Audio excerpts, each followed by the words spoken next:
Iniziato oggi il Triduo Pasquale ad Agrigento, a Villaseta, nella concattedrale di Santa Croce, il cardinale Montenegro ha celebrato la messa crismale. Al microfono di Gabriele Bruccoleri.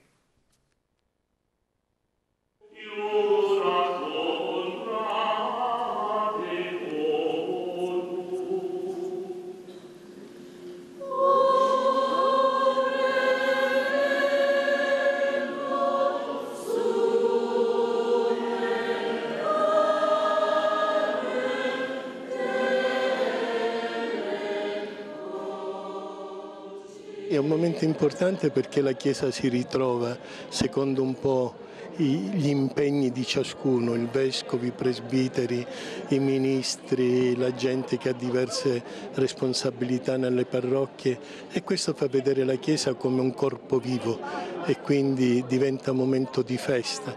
E questo momento ci mette al Triduo. In questi giorni è vero che sono 3 giorni, ma in effetti è un unico giorno lungo. Noi pensiamo e meditiamo sull'amore di Cristo per noi, su quest'amore che si fa croce, che si fa Pasqua, e quindi diventano giorni di speranza e anche di revisione della propria vita. Il 9 maggio ci sarà quest'anno il 25° anniversario della visita del Santo Padre Giovanni Paolo II alla Valle dei Templi. Sì, i vescovi hanno voluto ricordare questo momento importante per Agrigento, perché è stata la visita del Papa, importante per il mondo per quello che lui di qua ha gridato. Allora i vescovi dice opportuno riprendere quel grido e rimandarlo ancora alla gente e al mondo. Abbiamo bisogno di percorrere la strada della legalità, voltare le spalle a quella della corruzione, a quella della violenza e vivere così come il Vangelo ci dice. L'augurio quale può essere? Che davvero la Pasqua non sia un giorno di festa, ma sia un giorno che mi fa scoprire l'importanza della mia vita e nello stesso tempo mi spinge ad aprire il cuore agli altri, perché una tomba chiusa, un cuore chiuso significa morte.